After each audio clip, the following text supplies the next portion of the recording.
Welcome to a new series of meetings with creation and creationism, hosted by Alpha Omega TV. Our guest today is John Mackay, geologist, International Director of Creation Research Australia. Welcome today, Mr. Mackay. As we say in Australia, g'day Romulus. Good to be here. Thank you very much, sir. What are we going to discuss today? Maybe shall we approach the evidence for creation subject?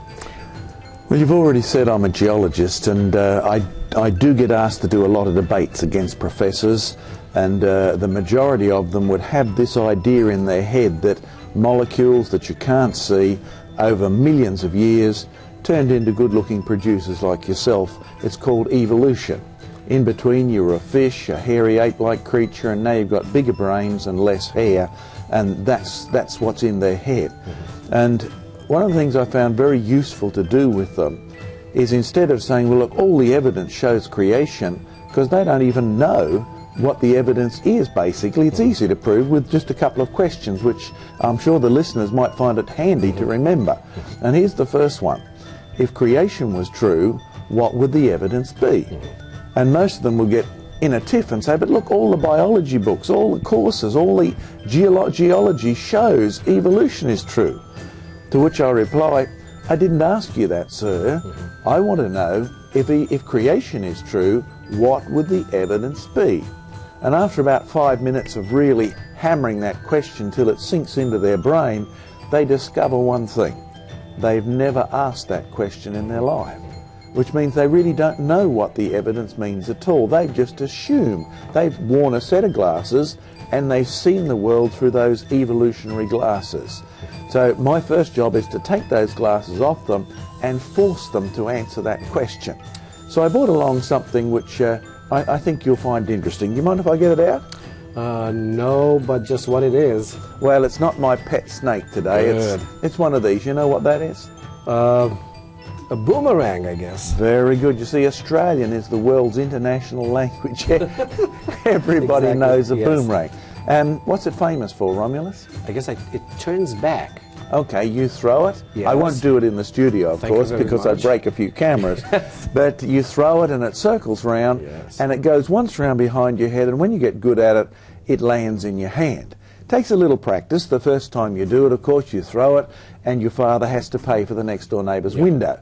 But you finally get good enough at it, and the interesting thing is, this is a remarkable object lesson on that question I gave the professor. You see, I found it very useful in my debates just to leave one of these sitting on the podium. And of course, everybody, well, they're listening to me, but they're wondering why on earth is the boomerang there?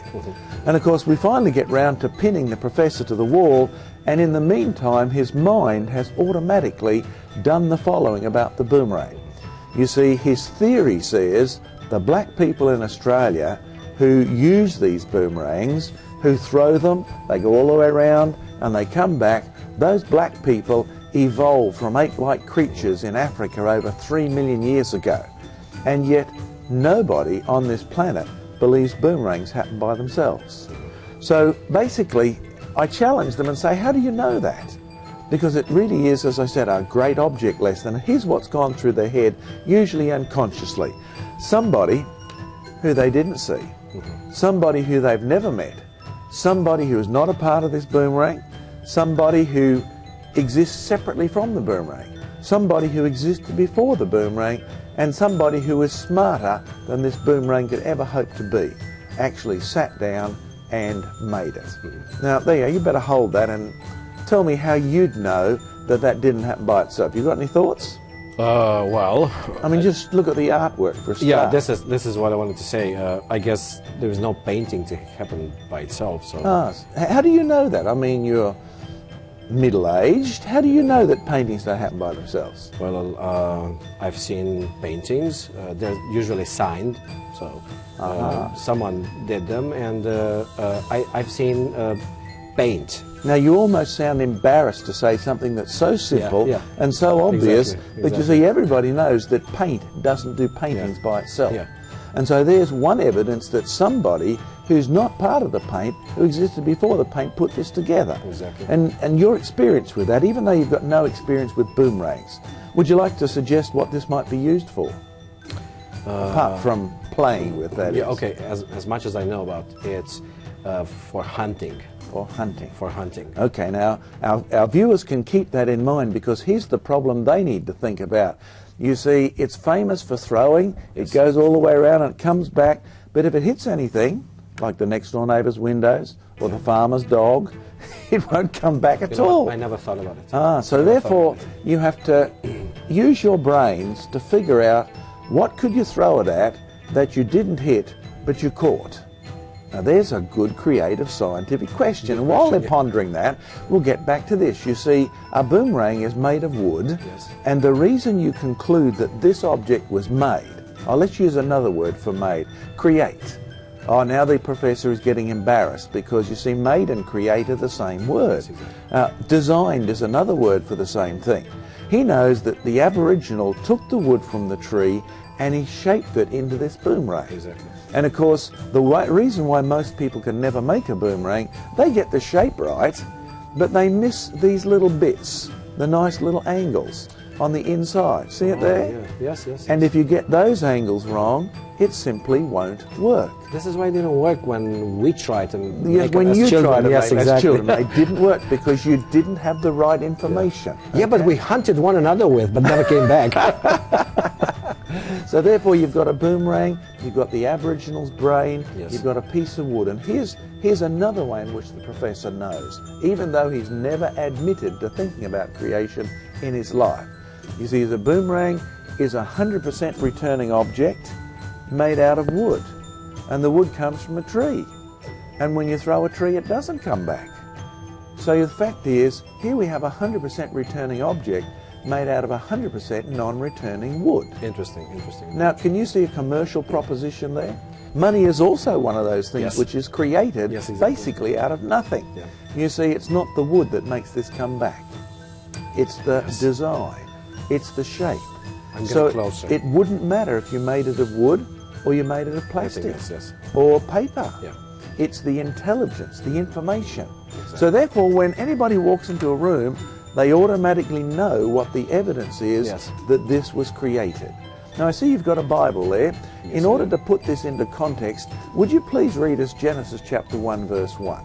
Genesis chapter 1 verse 1. In the beginning God created the heaven and the earth. Now I know you've had a bit of a science background, and you've also had quite a lengthy theological background. Yes. So therefore, since you also speak Romanian, and Romanian and Latin are related languages, what's the old two words that the theologians invented to describe the sort of creation in Genesis chapter 1 verse 1? Yeah, creation ex nihilo. Out of nothing. Yes. Okay, so therefore, we're not very good at that sort of creating. Not exactly. Not exactly. Okay, but if you read Genesis 1 verse 26, you discover that there's a second sort of creating in the Bible. And we're not too bad at this one. Shall we read? Yes, read please, verse 26. Okay. And God said, let us make man in our image, after our likeness, and let them have dominion over the fish of the sea, and over the fowl of the air, over the cattle, and over all the earth, and over every creeping thing that creepeth upon the earth. Okay, now I know you know your Bible too, because we've talked before this program. Can you tell me what God did to make man? He just didn't speak like he did when he said, let there be light. So therefore there's that sort of creation which is back in the beginning. But what did he do to make man? Well, according to the scripture, he took dirt, and formed it into a man, and breathed into him the breath of life, and this is how... So God took something that already existed and he made it into something else. That's what we did. You see, we took something that already existed and we turned it into something else. So when the professor says, creation is religious and evolution, that's scientific, he doesn't even understand his own science. You see, most of our scientific procedures involve us taking something that already exists and turning it into something else. And the smarter the something else is, the more money you can make from the project. So therefore everybody actually knows the evidence of one sort of creation in the scriptures. And it's simply this: the end product has more information in it than the stuff you started with. Wood does not go round in circles and come back. Not at all. I don't. Boomerangs do. Yes. So it's not the wood that's making them do that, it's the information that makes it do that. Now, of course, how much are you willing to pay me for this boomerang, Romulus? I need money. I've got to get back to Australia. How much are you willing to pay me? Can we just get rid of the cameras? So this is off the record. Okay, I'll take $1,000 or whatever, but in reality... Not a bad price. Not a bad price for a genuine artefact. I got this from a dear old Aboriginal. So tell me, but why would you actually think of paying me for this? Because it has a value and it's valuable for me. Yes, but where is the value? Is it in the wood? No. Because you've got wood in Romania. Yeah, I could. Yes, exactly. So where is the value? Well, it's in the information. Good. You see, what you have a look at in industry or any activity where we create is the bigger the difference between the information in the end product and the starting product, the more money you can make from it. Now, you can work a computer? Yes, just a little bit, but... Okay, now you've heard of Mr. Bill Gates?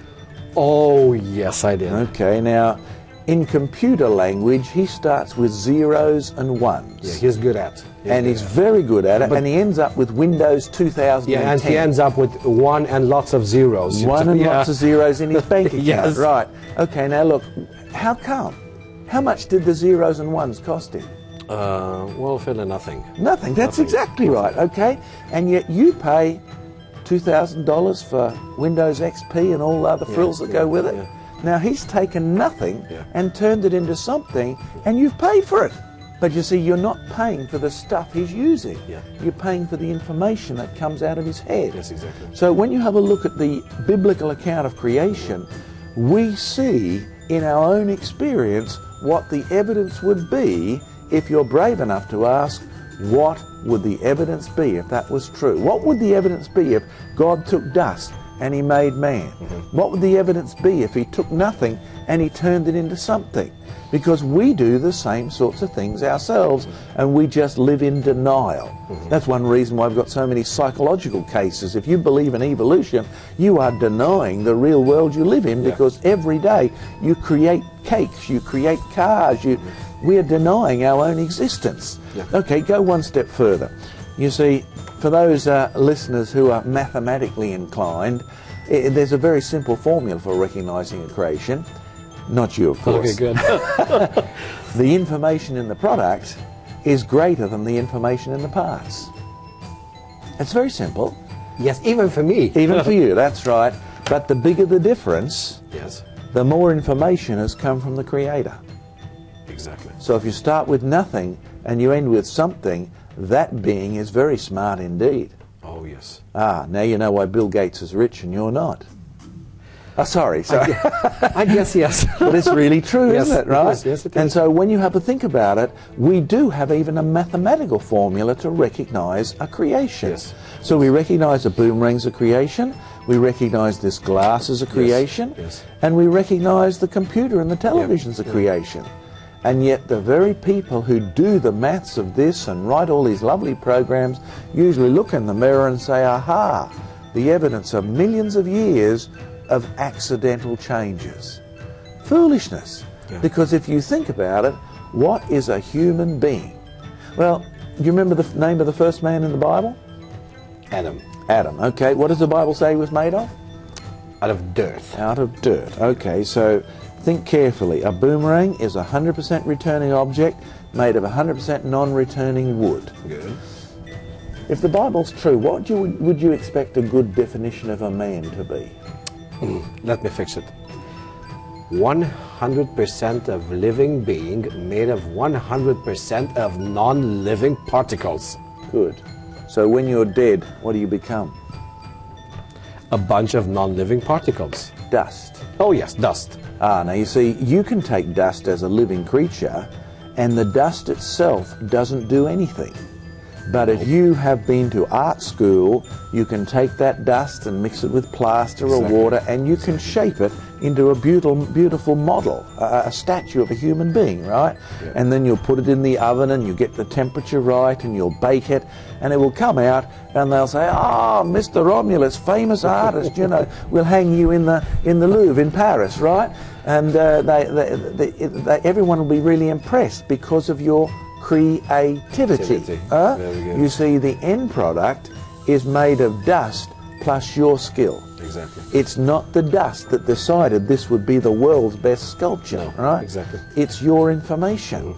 You could have turned the dust into a children's mud pie. Exactly. Right? The dust doesn't determine anything. And the greater the difference between the information in the dust and the final product, the more credit goes to you. Question: what do you think you'd have to do to take that statue that's made of non-living dust and you've very skillfully turned it into a non-living statue? How much skill do you think it would take to get that statue to be able to walk off the podium and join us here in the studio? Do you want me to start to think about right now? We probably don't have time. Oh no. But you see, we're really beginning to answer that question by inventing robots. What is a robot? It's a 100% acting machine. Yes. Made out of 100% non-acting parts. Exactly. Right? Now, we can take dust and make people.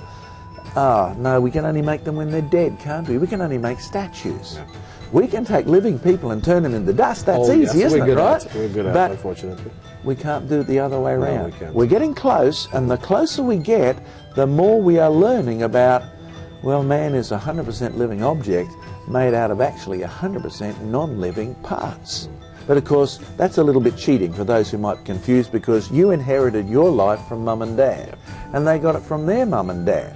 But you see, all we've done is just shift the question back to the first man, Adam, and the answer is he was made of dust, and God breathed into him. Yes. And God made him a living being. Okay, he made, in fact, would you read that verse 26 again, please, so we can make an extra special point? Okay. It says, "And God said, Let us make man in our image, after our own likeness, and let them have dominion over the fish of the sea, and over the fowl of the air, and over the cattle, and over all the earth, and over every creeping thing that creepeth upon the earth." Now, did you look in the mirror this morning before you came to the studio? Well, it was hard, but I did. And you said, "Oh, I must improve my looks before I come to the studio." Yes, and I've been working quite a while for. Now, did you notice something? What you saw in the mirror was your reflection. Exactly. Your image. Yes. And did you notice when you picked up the comb, it picked up a comb? Yes, it did. It did. And when you brushed your teeth, He did it too. he did it too. That's Exactly. right. In other words, your image could do what you did, Exactly. but it couldn't do it as well. You see, you stood in front of the mirror when you'd finished and you said, "Oh, you handsome Hulk." And your image went. You could speak and make sounds, but if you wanted to understand your image, you had to be able to lip read. Never thought of that. It could do what you did, Yeah. but only to a much lesser degree. Very interesting. So God took dust and made a living being, and you can take dust and make robots. That's the closest you can get.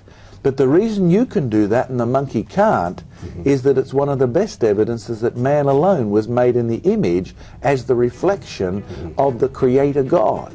Anyone who is a Creator God, his reflection, his image, is going to be able to do what God did, but at a much lower level. That's why we can create. That's why boomerangs don't happen by themselves. That's why we could make a boomerang. And for those of the audience who may be philosophers out there, they may recognise that what we've just done is a very upgraded, Australianised version of David Hume versus Mr. Paley. You've studied a bit of philosophy? Yes, I did. Just a little. Do you remember Paley's argument in England that if you found a watch, Yes. what did it mean? That watch must have a watchmaker. Ah, good. Because a watch is made of non-living pieces, and yes. non-living pieces don't have any intelligence. They can't assemble themselves. And then there's the other side of the coin where Mr. Hume, who really was an atheistic thinker in Scotland, said, "Oh no, given long enough, every possible combination will occur, And therefore, when you come to living creatures, life is an inevitable result of the properties of the universe. Quite the opposite of Mr. Paley. Of course, David Hume lived before we could run all these fancy chemistry experiments and try to make amino acids in test tubes. And of course, if he'd lived long enough, I would delight in debating the man with some of our evidence, because you are familiar with the latest theories of evolution, aren't you? Yes, quite a bit. You see, the theory says carbon molecules, or atoms, and hydrogen, and oxygen, and nitrogen, somehow, as a result of the properties of the universe, got together in a meaningful way, and voila, there you are. C'est moi. Yeah. Okay, so that's their argument. Now, can you see where they just got caught out? Or have I said it too fast for you? Now, if you can't, don't apologise, because the average professor can't either. It's gone. I feel much better. You feel much better now? That's good. I'm glad. And the average student never sees it, even though every day they're reading the evidence that Mr. Paley is right and Mr. Hume is absolutely wrong, and the evolutionary theory shoots itself in the foot with a Magnum 44, right? Hole. Yeah, big hole, right? And all the toes are gone. In reality, think carefully. Mr. Paley was right. Yes. You recognise a watchmaker because the bits in the watch are alive or dead. Well, the bits are dead. They're dead, so they can't organise themselves. No, they can't. But you see, the theory of evolution says the bits are made of carbon and nitrogen and hydrogen and oxygen, and they are alive or dead. They're dead. Same argument. You see, they can't organise themselves either. So when I go to the Gunflint Shales in Canada, which are regarded by the evolutionists as over 3 billion years old, right? That's not that young anymore. No, you aren't that young, but you're not that old. And you slice the cherts, and you look in there and you see tiny little cells, and your brain goes, aha, I recognise these. There's bacteria and there's algae, right? So even if you thought these were the oldest examples of cells on the planet, what you find is that they're all beautifully organised. Yes. And they are 100% organised creatures made out of 100% non-organised parts. That's why when you succeed in making life in a test tube, guess what award you're going to get? What would I Free trip to Australia? Mercedes-Benz? half a dozen chickens? Can I have all three? Well, there is one outstanding award which you would be given by a Nobel committee. The Nobel Prize. The Nobel Prize, right. Not just the honour, lots of cash too. And in fact, if you did make life in a test tube, why do you think they would award it to you? Because I guess I would be the creator or creator. Good. You see, they're really recognising your ability to take non-living matter and organise it in a way that it cannot organise itself, right? So that you provided the information, and that's what the Nobel Prize would recognise, your creative intelligence. And so again, I want to get back to the very thing we started with. When people say, oh, look, all the evidence proves evolution, don't go on the defensive. Stand up and say, look, stop. Have you ever thought of this question? What would the evidence be that would prove creation? Because they won't have. And in fact, here's a corollary. If you don't ask the right questions, you will never get the right answers. So if you want the right answers, you have to find out what the right questions are. Excellent. And if you only ask the wrong questions, don't ever expect to get anywhere near the right answers. So always be brave enough to force your opponent to admit, here is a question they haven't answered, and you'll find the evidence is all around them. Well, Mr. Mackay, let me ask you as a wrap-up of everything you said today. So many times we need to make choices. Yes. And sometimes we have just one bit of something to either choose for ourselves or let it to someone else. If this bit of something right in the middle is called evidence, this evidence would point either towards creation, or towards evolution. Now, are the evidences pointing onto what? Well, you find all the evidence in this room. Anybody who walks in knows immediately everything in this room didn't happen by itself. The evidence here points to creation, but more than that, to the fact that there was a creator or creators of this room. And the whole universe shows exactly the same evidence on a huge scale, which just doesn't point to creation, because the ultimate choice is not creation or evolution. The ultimate choice is a creator or chance. Excellent. That's the ultimate choice. And of course this brings it down to the crunch point. I mean, think of Mr. Bill Gates creating all his millions of dollars. What right has he got to put such a strong copyright on his product so that you can't even get your second computer to talk to the first one? The answer is, he is the creator of the object. He has that inherent right to make the rules.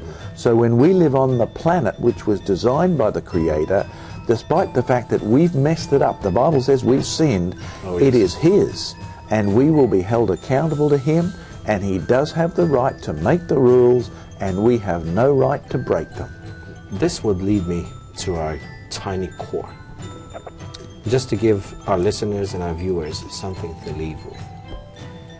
Do we have touchable, in our hand, evidence that we could handle over or take away from someone and say, well, this is our evidence that we can carry in our little hearts, the pockets of our little hearts, just for the little man, little lady, little Tommy at the school, little Jeanette at the kindergarten. Oh, this is what God gave me to show you, and this is evidence. But is there any such a thing you would give to our viewers, Mr. Mackay? Well, if we're talking about the little children in school, I'll give you an illustration that might be very helpful for them.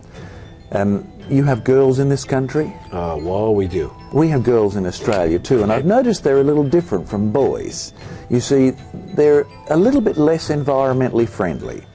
They go to school and they'll pick a flower, and they take the petals and they go, he loves me, he loves me not. Do they do that here? Oh, I never did that. We did it.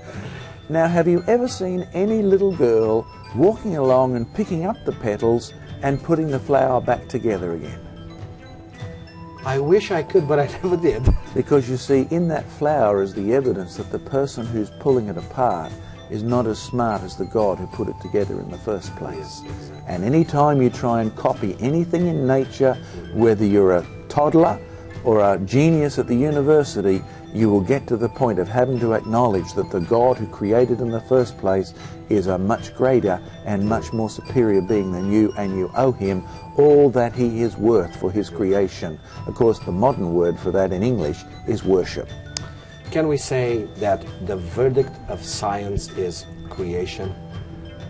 The verdict of the creation is creation, and the verdict of scientists should be creation. And in fact, as the Apostle Paul says, the evidence is so clear, they have no excuse. Well, dear listeners, viewers, you're welcome to join us in the new program. Until that, have a very blessed day, have a very blessed time, and please join with us again to hear and to see the evidence of this magnificent, beautiful creation and its amazing Creator. Thank you. May God bless you.